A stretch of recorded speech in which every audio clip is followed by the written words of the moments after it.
So good afternoon, everyone. I'm Kismet with Comcast, and I am the local partner sales manager. So whenever you guys have questions, in addition to TCG, you have myself and Troy, who is our sales engineer, dedicated to answer those questions.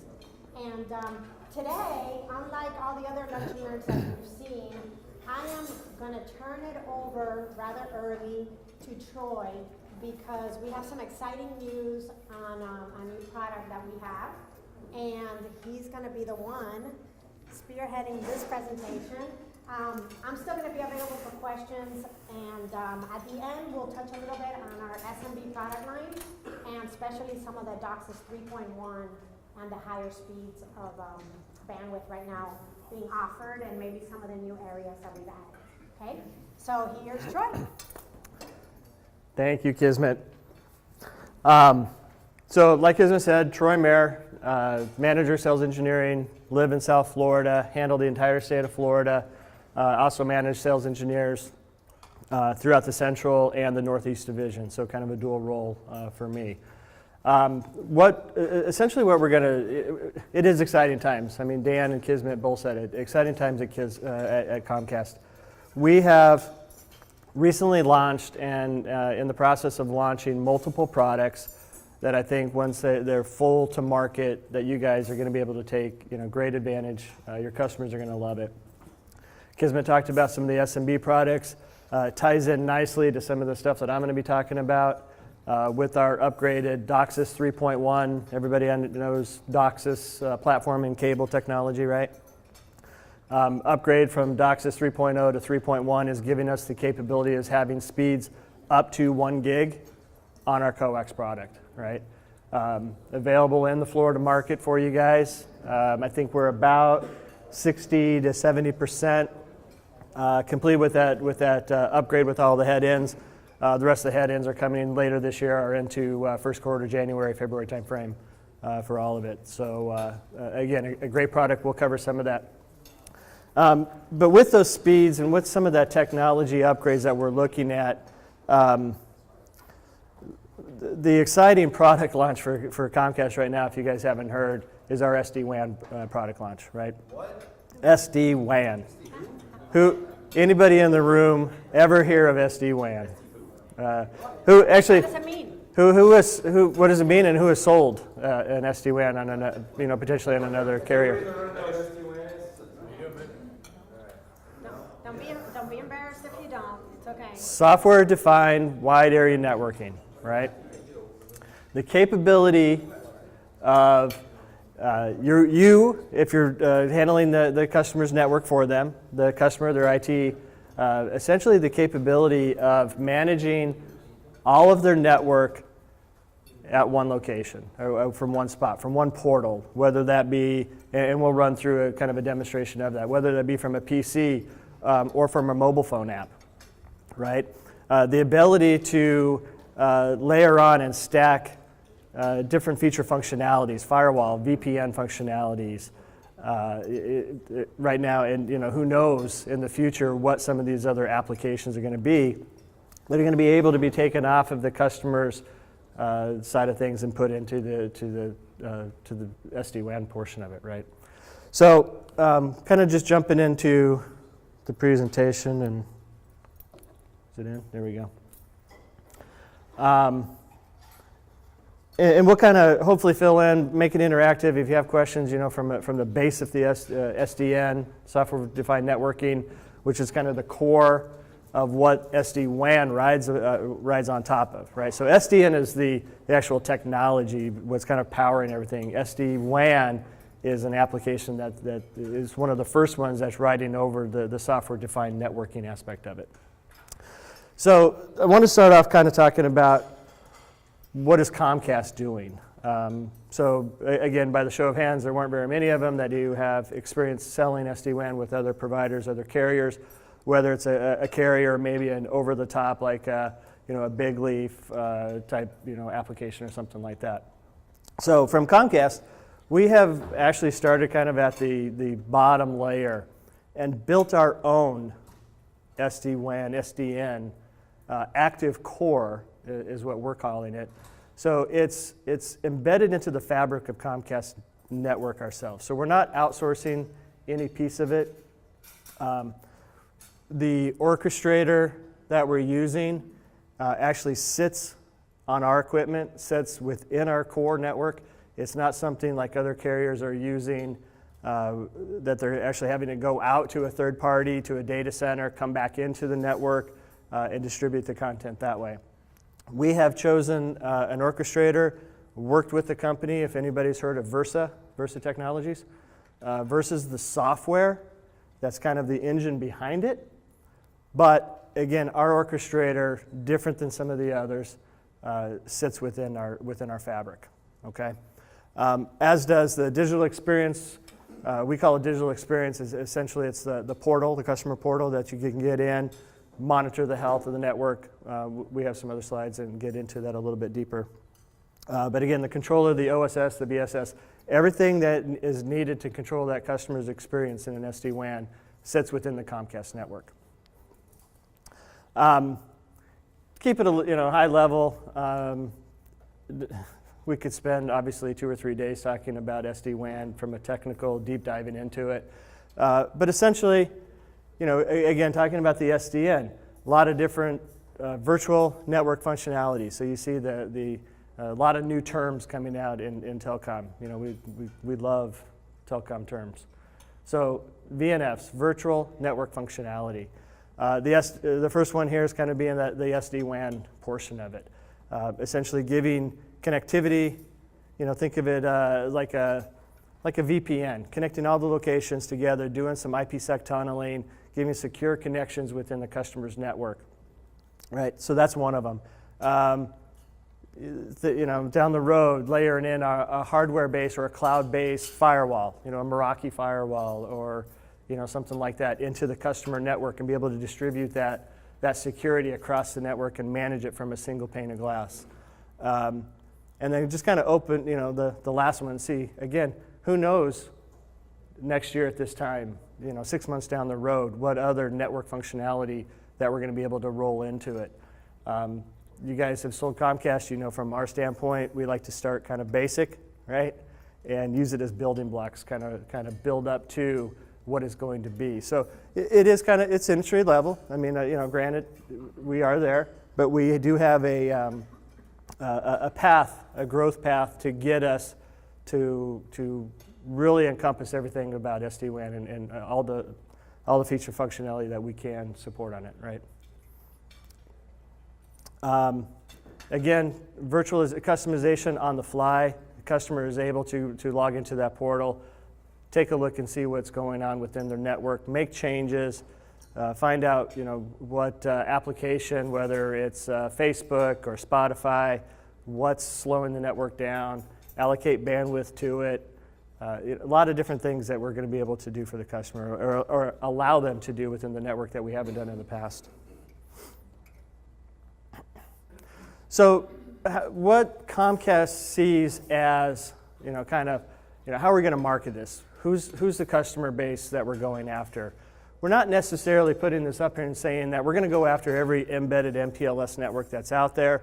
We want to rip and replace it, totally change what they're doing today, and sell them our SD-WAN, right? We know that that's not a viable, feasible option. MPLS still has its place in the industry.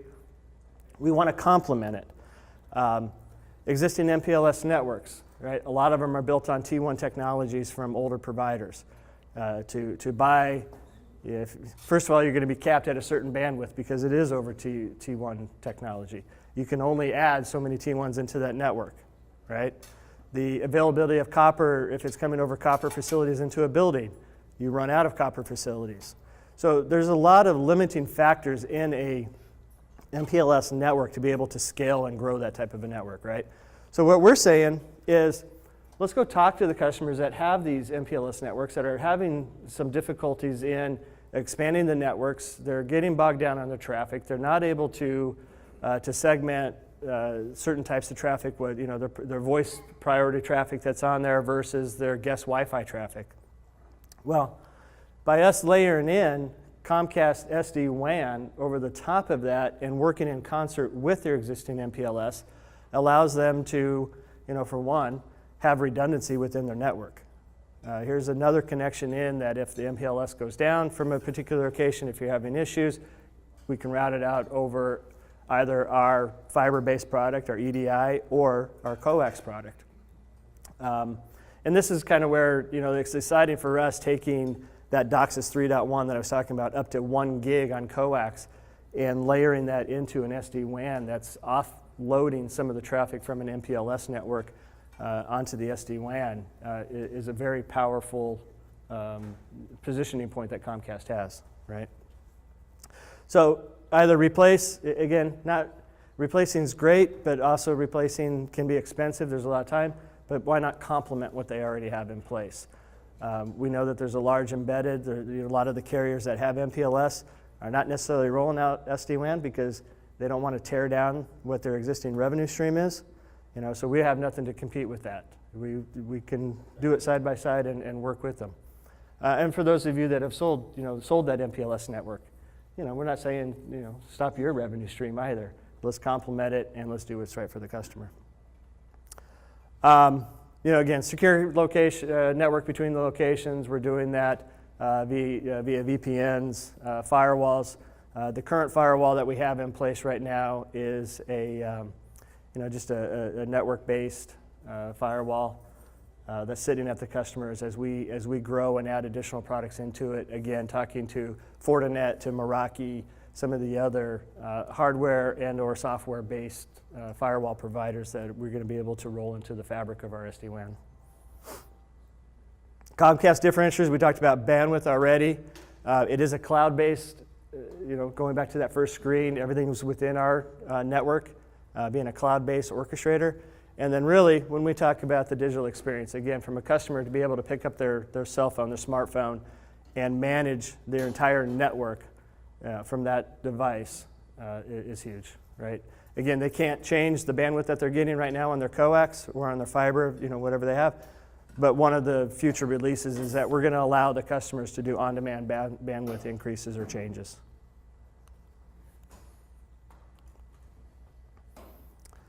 So another slide, a lot of information up here, but essentially, the top left-hand corner is a brand new customer. Doesn't have MPLS, doesn't have anything in place. They open up multiple, 2, 3, 4 locations, whatever the case is, and we were able to come in and just do a true SD-WAN environment for them, right? So pretty basic, pretty simple. The other 3 quadrants here are, again, kind of Comcast view on how we think the product initially is going to be sold. Again, as a hybrid, being able to take their existing network, layer the SD-WAN into it, and just kind of a visual standpoint, we are placing our own device, the universal CPE. It's a Comcast device. We set it there. This is where when the customer goes into the digital experience to the portal, they're actually managing this device through that portal. So it's on customer prem. The way that it's listed or shown here is that we're bringing both the internet connections or the wide area network, local area networks into the customer through that single device. So one connection is obviously our Comcast connection it's showing through our internet access through our coax gateway, business gateway. Yeah. Is the carrier agnostic? They have a tertiary connection in there? Comcast plays with that? It's one of the things that's on the roadmap, yes. It's not now? Not for the third, only 2 right now. Between fiber and coax services? Well, so that's the funny thing. So right now, this wide area network cannot be Comcast. So we can't do an SD-WAN over coax if they already have like a ENS network with us, through one of our fiber products. It's on the roadmap. We'll get there. Like I say, kind of building blocks as we build our product. So if it's a level 3 MPLS network, MPLS, level 3 MPLS is right here. I mean, that's what. this would have worked with that. Absolutely. Can you go through a scenario of how you set that up with two ISPs? Or is that what you're saying? Well, so we'll kind of show that that box right there, the universal CPE, is the box that's making that decision based on the customer's input. Where do I want my traffic to route? Do I want this traffic to go out over the MPLS network, or do I want the traffic to go out the Comcast SD-WAN? So it's all part of the management that the customer is doing, or the IT vendor, or even you guys, if you're doing it for them. It's all based off of this device right here and the information that's being inputted into it. So firewall protocols, the routing of the traffic, what's doing what, is all being managed out of this device. In that scenario, in the hybrid WAN, right? If you jump down here to a WAN backup, then that feature functionality changes, kind of goes back to the customer, because we're putting our equipment then in behind the customer router. So they have to be able to make some of those decisions before it even gets to us, right? So that's kind of as a backup versus a hybrid. This can be the hybrid done here. Again, this is a backup, so if the MPLS would go down, if the leg at this particular location was down on the MPLS network, and I keep saying MPLS, it doesn't have to be MPLS, it can be point-to-point circuits, whatever that customer wide area network is looking like. If that leg goes down, then the traffic's going to automatically reroute and go out over the SD-WAN, right?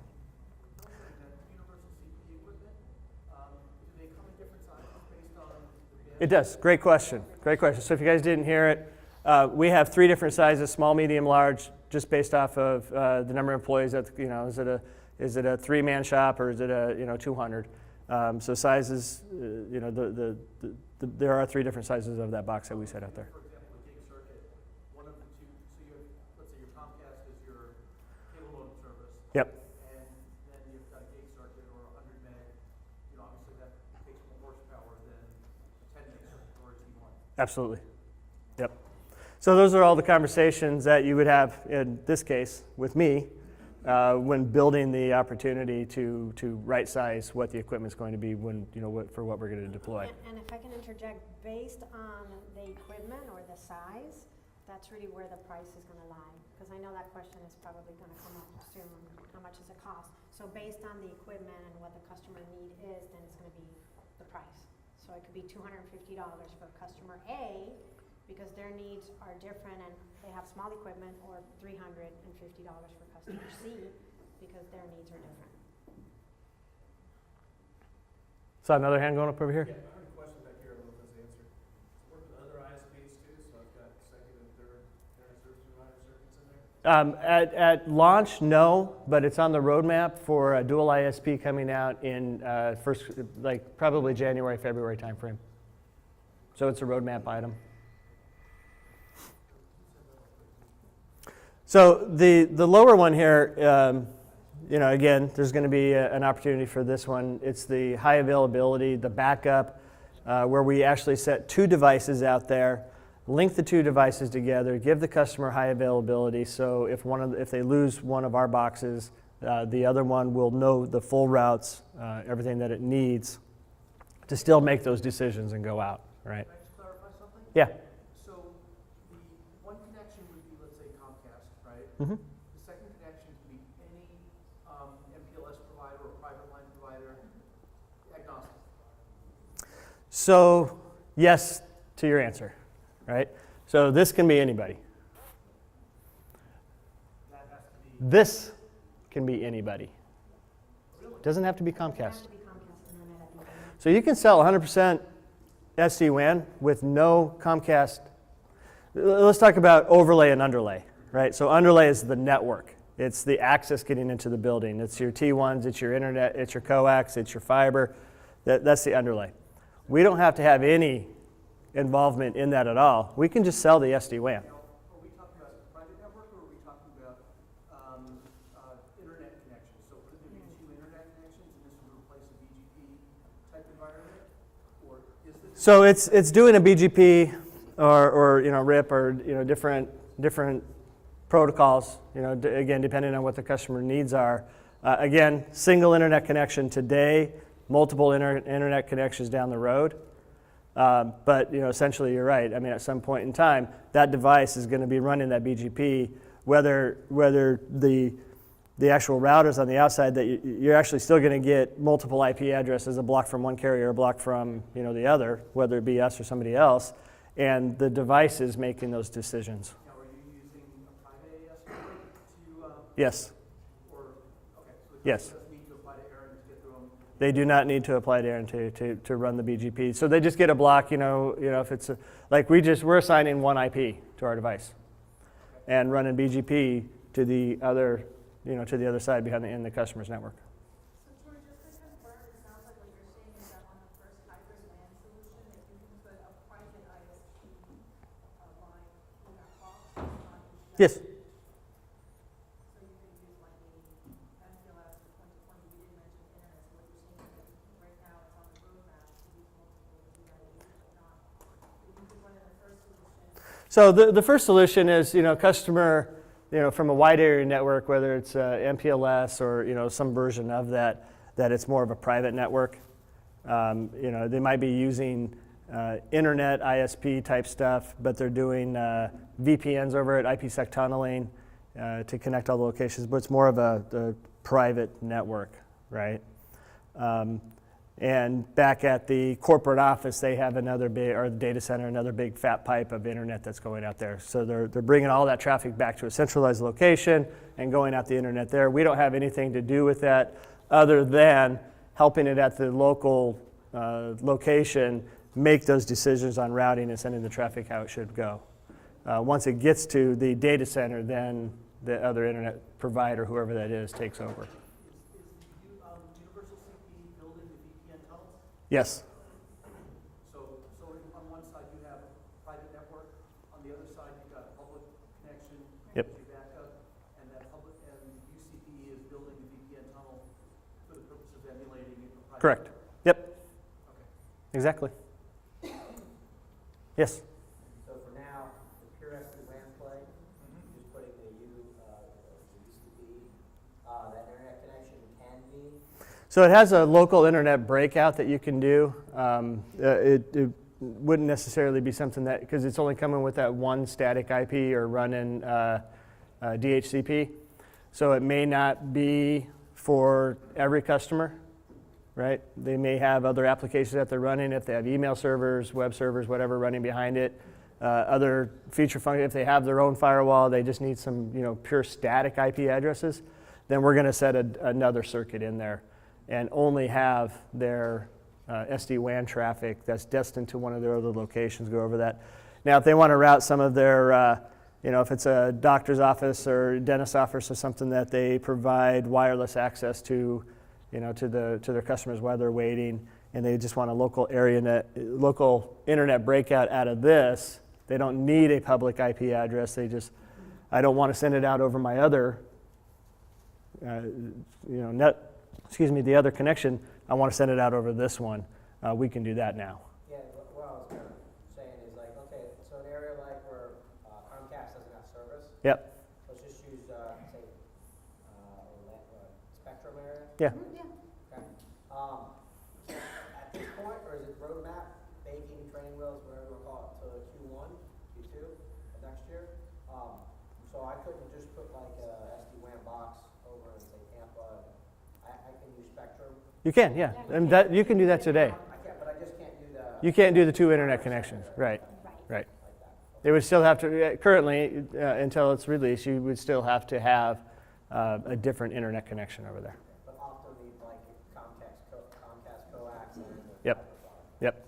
So let me take a step back. So the underlay, again, it can be, preferably us, right?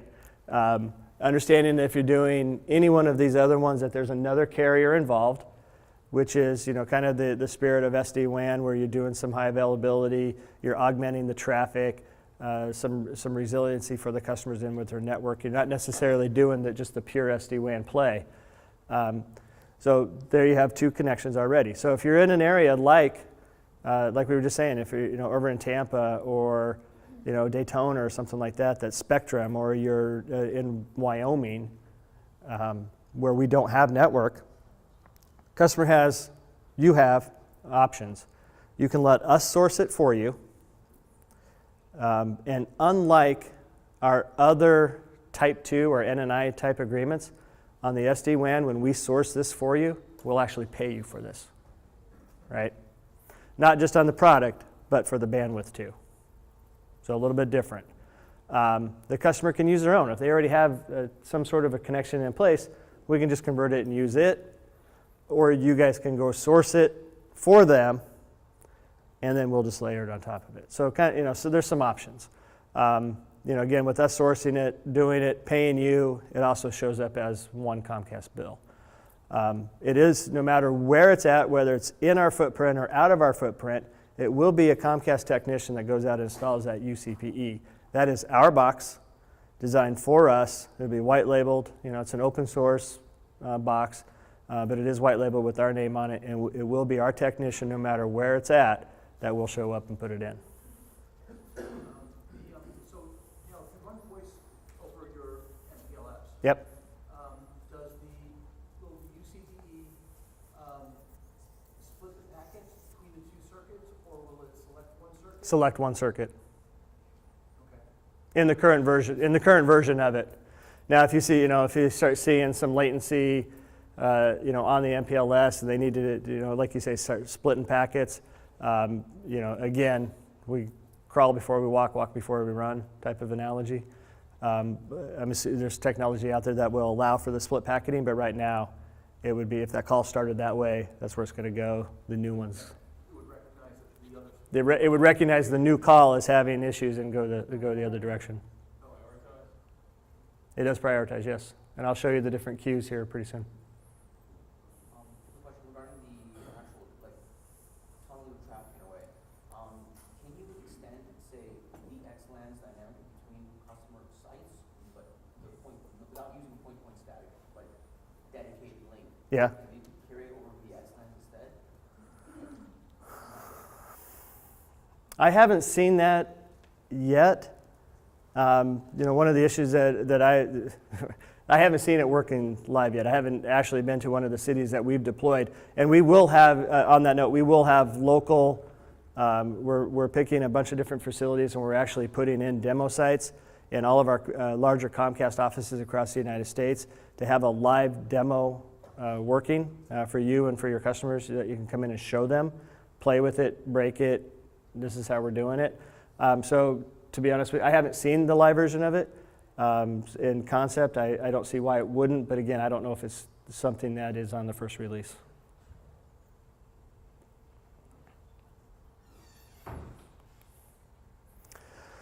I always, with this slide, should we talk this slide first or the other one? So we kind of look at it as, again, what we're doing with that UCPE, the universal CPE that Comcast is putting out there and providing for the customer, is essentially stacking 3 or 4, who knows how many different appliances that the customer has currently managed. Maybe one vendor is managing the firewall, one is managing the router itself, or it's currently a network provider router.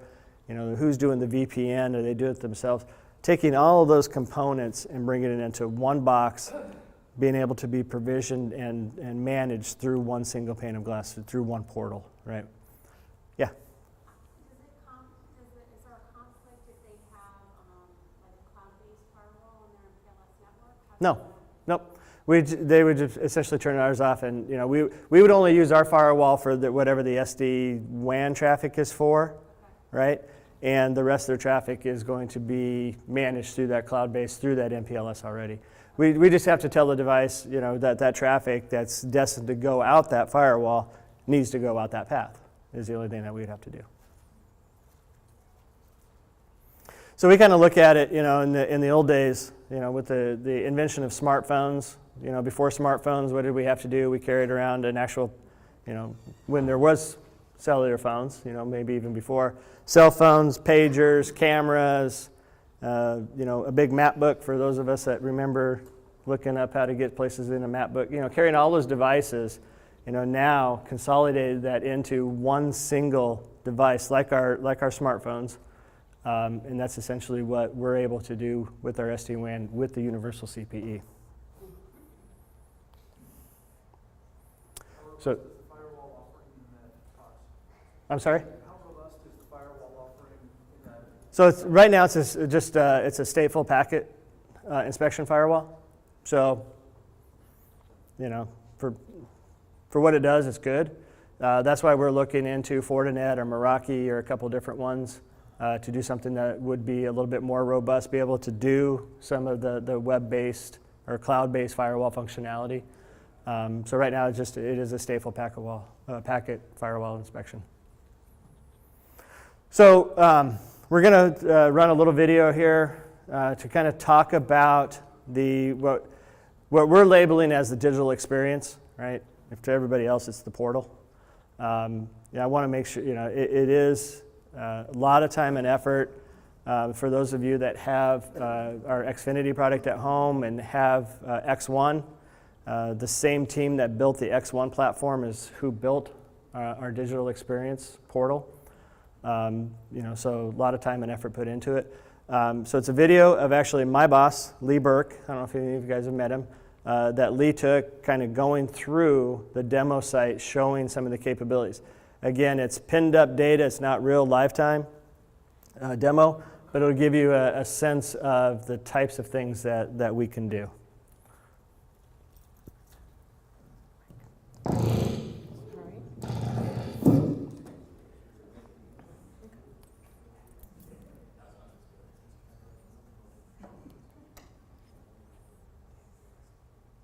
No. Hold on, go back.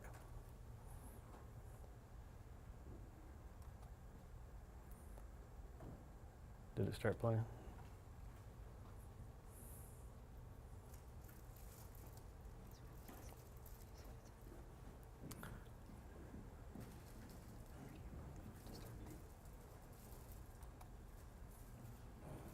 There.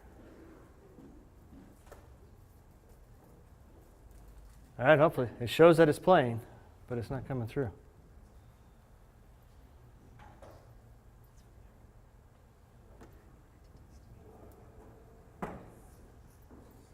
We used it yesterday.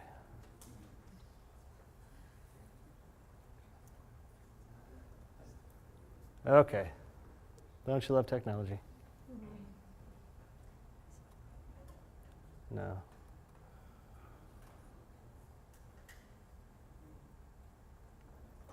All right, I apologize. It shows that it's playing, but it's actually it's not loading. So let me finish up real quick, and then maybe while we're doing some question and answering, I'll go out to a different presentation and see if we can't find it and load it for you.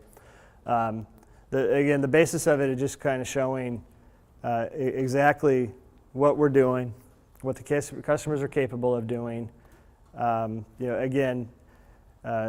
Show you real-time applications that are going through it. So again, if it's your Spotify, if it's your Facebook, if it's your voice, whatever the application that's going, what application is using which bandwidth, and the capabilities of the customer to go in and assign different queues. We have 6 different quality of service queues within the UCPE that the customer can tag their traffic and have that box route that traffic based on those queues, right? Whether it's best effort traffic, destined, again, that wireless traffic, internet, that the local doctor's office might, let the local internet break out for the Wi-Fi, versus some time sensitive. So again, they have the capability of choosing those different features and functionalities, and based on how those applications are going to route. Questions on any of that before we kind of jump into some of the other stuff. So again, high-level SD-WAN overview, not necessarily meant to be too technical. If we have a lot of technical questions, again, I have my business card. I think most of you know how to get a hold of me anyways, but available to go out to the customer, have face-to-face conversations with them if you need, but really just technical resource for you guys. Okay. So since that's not working, we'll go right on to who sold the Comcast hosted voice product, BVE? One guy. Was it a good experience? No. Yeah. No. Not pulling any buttons. Yeah. No. Yeah. And this is being taped. I mean, I'm going to be out on the internet with this. I understand. It hasn't been an easy process in the past. We demand, and the way that we launched our product works great on the direct side. Direct team loves it. We sell a lot of it across the country. I mean, don't get me wrong. Comcast loves this product, and we sell a lot of it. The difference is that we miss there's a gap there of information collecting that we at Comcast want to do on the very upfront, right? And if we don't get a certain amount of information on the upfront, it kind of slows the whole thing down and makes it very difficult to do. Understanding that, one of the things as we kind of revamp some of our business voice edge, our hosted product where we're deploying, the Panasonic, or I'm sorry, the hosted IP phones, is that we've launched our Voice Edge Select. I don't want the confusion between the two because they're totally separate. Even though you would think that they're both IP based, this is a totally different product than what our past business voice edge product has been, okay? This is a totally wireless IP connection. Wireless means at the customer location, I don't care anymore if they have a PoE switch, an Ethernet over power. If I have to worry about the three, again, if nobody sold it in here, you don't know, but we have, different cookbook options. Does the customer, are we sharing the LAN with the customer? What's their IP configuration? How am I going to move my phones into it? I don't care about it in this product, right? These are wireless bases. All I need is a plug-in at the customer location, and we can provide this service. I will point out that there's a 3 to 8 seat restriction. So you can't sell 1 or 2 phones. It has to start at 3, and there is a hard stop. Don't come and say, well, can we ICB it and get 9, 10, or what? There's a hard stop at 8. It's not a Comcast hard stop. It's a Panasonic DEC hard stop. They want to put in 2 different accounts. That's different, but it's going to be 2 different billing accounts. We can only do 8. Okay, great for a lot of those POTS replacements. We were talking in the back of the room earlier. Small businesses that have some POTS, they just need some phones. Don't need to worry about what the internal wiring is for a brand new building. Have the cost of doing that. You just set this IP. Our technicians will come in, do the installation, make sure it works. If we need repeaters or access points for the wireless to work within the building, they'll make sure that test it out and do the full installation on that. And going back to your comment on the difficulty with the regular business voice edge, that's a great product, and as Troy said, our direct team really does have a good grasp on selling it and going through the process. It's not that the channel doesn't, is that it's required in the past a lot of paperwork, so there's always been a lot of back and forth getting signatures, which is what partners don't enjoy doing. And that's what we hear as the main complaint. Now, that has changed too, okay? We have revamped that whole process. So if you've sold it in the past and you've thought, oh, it's too cumbersome, try it again, because now you're gonna be really pleasantly surprised as how quickly the TCG back office can turn around those documents. And most of the time it's just that one signature. Well, we turn around, so if a customer wanted to change a hunt group, right? We would go back to the customer and say, it's not price impacting, but we need a new signature, right? It's crazy.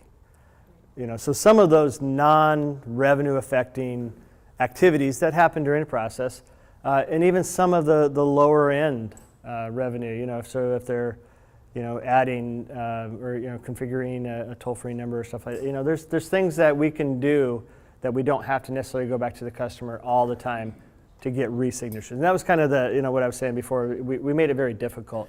Kismet's right. We've streamlined a lot of that. A peek behind the curtain real quick at Comcast, I will tell you that there's even more coming out. So a lot of the information that we're still asking for up front is going to be pushed to the back end of the sale after it's sold, and there's going to be a solution design engineer assigned to that account that will work with the customer.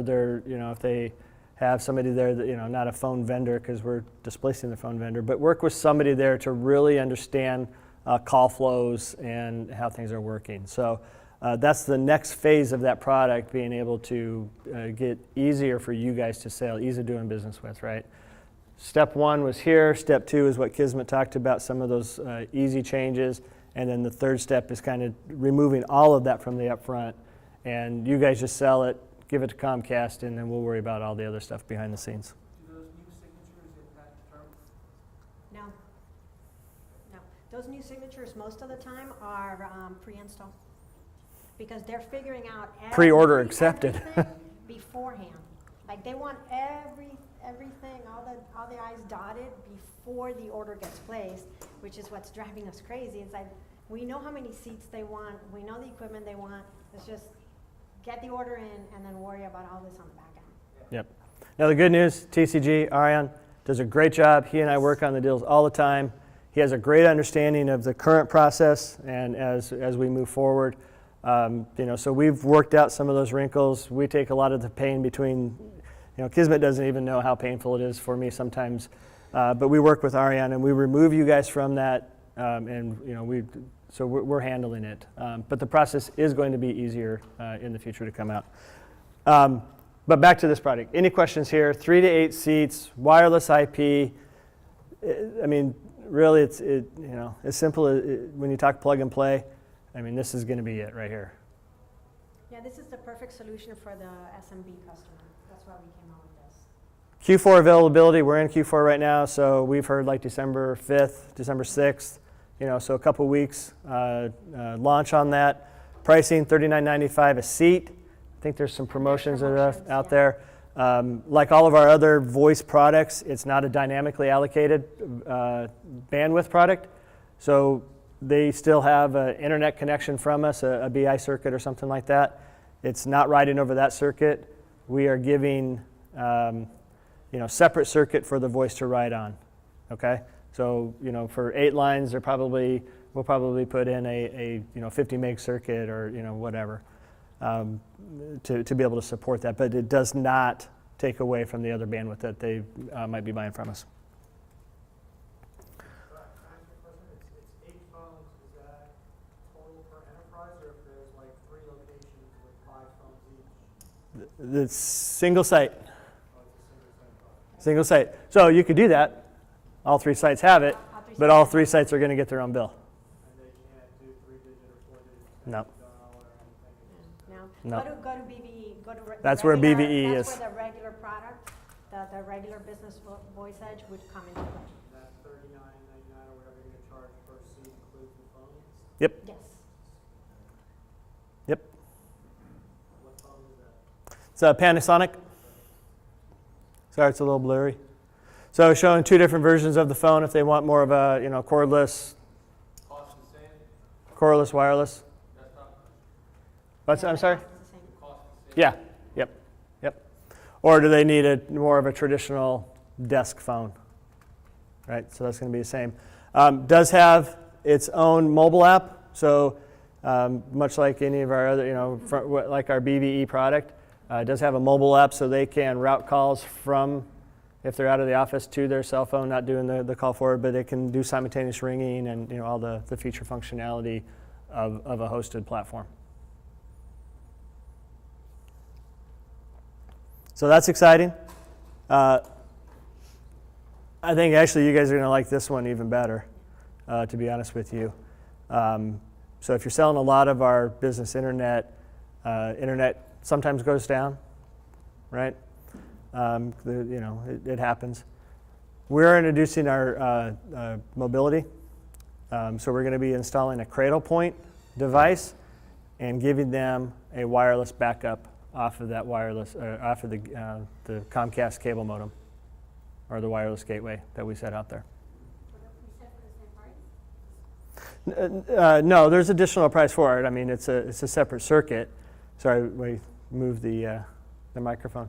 So wireless is either going to be chosen 2 providers, AT&T or Verizon.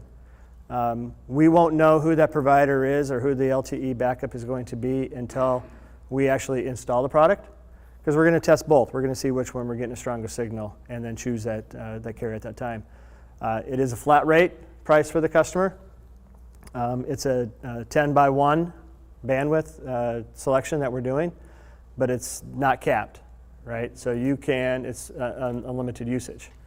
Now the theory behind that is obviously we're hoping that we're hedging our bets that we're not going to use it because our coax is going to be up and working and you're not going to have to use the LTE backup.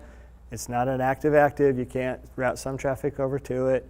It's there for if the coax goes down, then it routes over the LTE. All right, say that again, because that's what everyone keeps asking. So the $39.95 is, $39.95, that's for the voice That's edge the voice selects. edge select. That's not the price.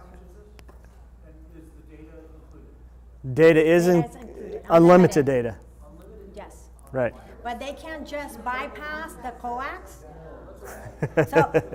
So guys. Here, I'll bring this closer for this one. Yeah, say it again. Yeah. Say it again. So again, oh, it turned off? No, it's on. It's on. You're It's good. on. Okay, it's on Now now. we're on.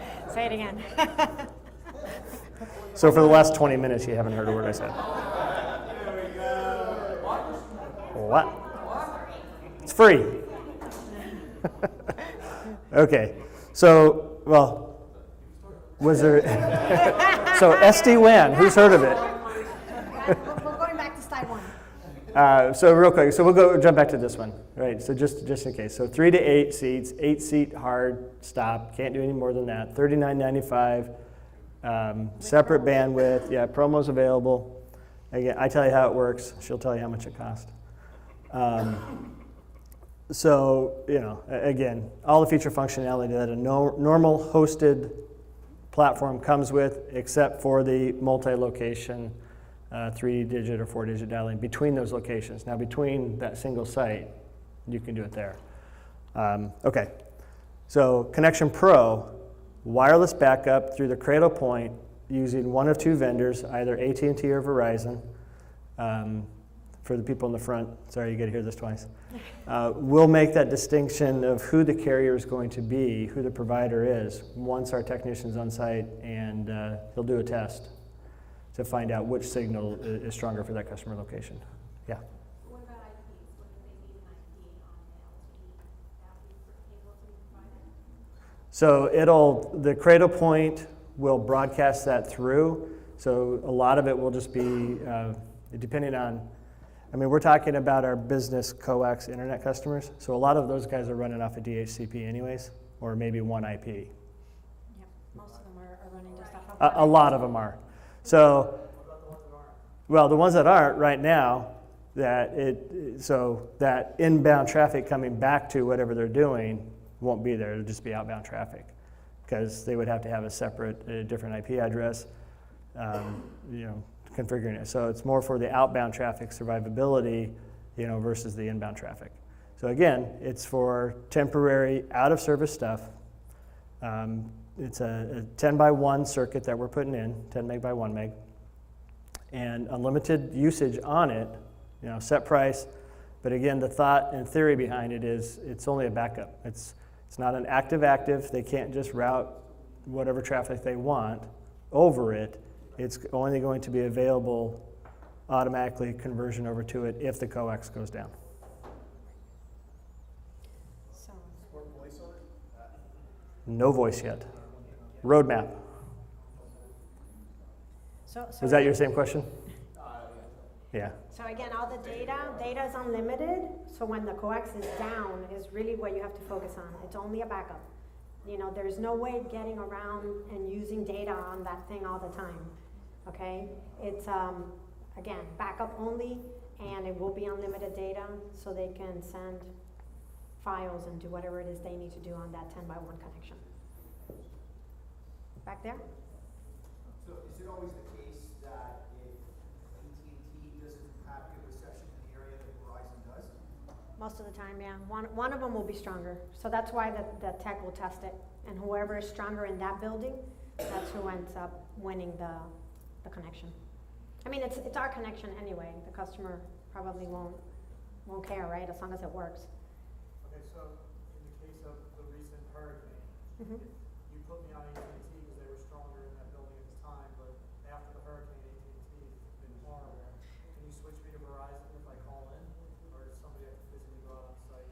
Somebody would physically have to come outside and reprogram the device.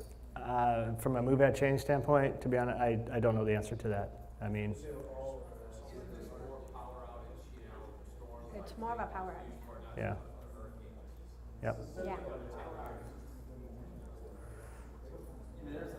So Cradlepoint takes power too. So if the building loses power, customer, we still got to talk to them about what's your battery backup situation look like. Do you have an APS device? How long is it going to run?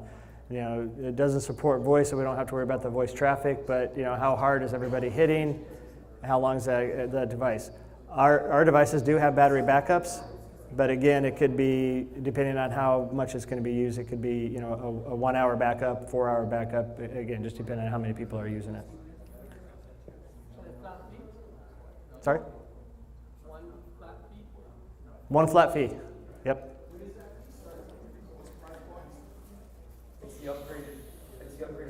I have to get back to you with the price point, because I'm not 100% sure right now if it's $49.95 or $39.95. The updated motor, right? So all the equipment fee, how it's $14.95, it's just gonna be more expensive, whether it's $49.95 or $69.95, whatever.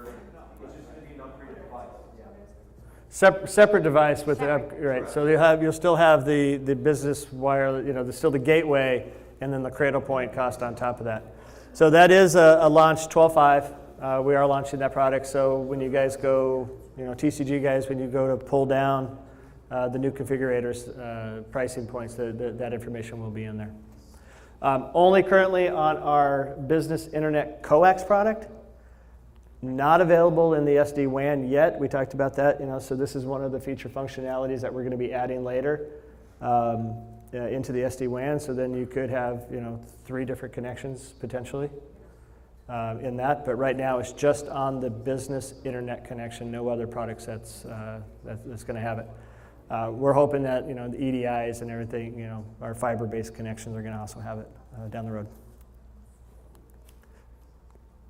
So not to bypass this one, but again, we see every time we come here, it's kind of a building block trainings for you guys. That when you look at it, all the different products that Comcast has to be able to sell. It's a big portfolio of products. What about them? What about it? Absolutely. Yes. Absolutely. Yes. William. So if you guys didn't hear that, security cameras, it's not a proactive monitoring, but it is security cameras for locations. Will DVR the information if somebody's being robbed, or fire. We're not proactively monitoring it, but it's for customers to be able to go back and review tapes, do stuff like that. It's a great product. What manufacturer are you using for the cameras? There's multiple. It depends on if it's an inside or external hardened camera, but I can get that for you. If you email me, I'll send it to you. Can customers use their own cameras? No. No, they have to use ours. And those of you that know my account manager, William, he does this whole process for you. If you just bring him and answer a few questions, he has gone through the background checks necessary so that he can contact the customer and get the information for security purposes that you cannot get. And it's all held confidential. And, pretty much he sends paperwork out for you and can get a signature the same day if the customer is willing to move quickly via DocuSign. And then just let you know that it's been sold. The commission is a one-time payout, if I'm not mistaken. TCG can tell you a little bit more about how it works, but depending on how many cameras you sell is the different tiers of what you get paid on that one-time payout. Okay? I didn't realize you had a DDoS mitigation services. Can you just talk about that for 2 seconds? But then that takes away from what you do. It takes away from what you do, isn't it? No. I mean, so it can be a always on type, so it is, it's a DDoS. So customer being attacked, we'll trap that, the source of it, research it, find out where it's going. It can be something that the customer, if they don't subscribe to it and they see some malicious activity happening, that they can call in and turn it on. Right. So are you modeling their data for the first 90 days, and No. then you No. keep that, and then if a DDoS attack happens, No. you route it up there, you scrub out the bad crap and reroute all their data back into their place? So in a perfect environment, yes, I would love to be able to do that. The majority of what we're seeing is customers don't want to pay to have it on active all the time to allow me to do that. What we're getting is customers that call in, and please sell it, because that's the strongest way to be able to do it. We got to be able to build a portfolio essentially of knowing what their traffic activities are like. What we're seeing is customers are calling in and saying, I'm being attacked, turn it on for me, help me out now. And so it's a reactive thing. So we can stop it from happening at that point, but yeah, there's no proactiveness to it. They would have to subscribe and pay Yeah, every I'll take month it to have the offline. price. Yeah. I don't know how you stop the bad stuff. You either shut the pipe off or you don't shut the pipe off. We're rerouting it through our internal, Through what, a scrubber? through a scrubber, yes. And it's scrubbing it against what? Our list that we have in place. Probably some of the, how, and we'll take it offline, we can talk about it, but from Comcast policies, with the type of traffic that we're already seeing. Right, thanks. So just to recap, if anybody has questions about any of our other product sets, we'll definitely answer them. We don't want to take much more time away from you. We said we would be here till 2 o'clock, but again, if you have questions about our SMB product, our fiber product line, anything else, we can stay a few minutes and answer them. Feel free to ask right now, or we're definitely available to you. All right, Jen, do you wanna give away our prize here? Did you guys have a giveaway? Yeah, we do. Jen's got it over there. It's an Amazon Echo. You're off. I was going to put this back. I can stream. How does she do I'm this? loud enough. Through the web. That's why it makes the noise. Yeah.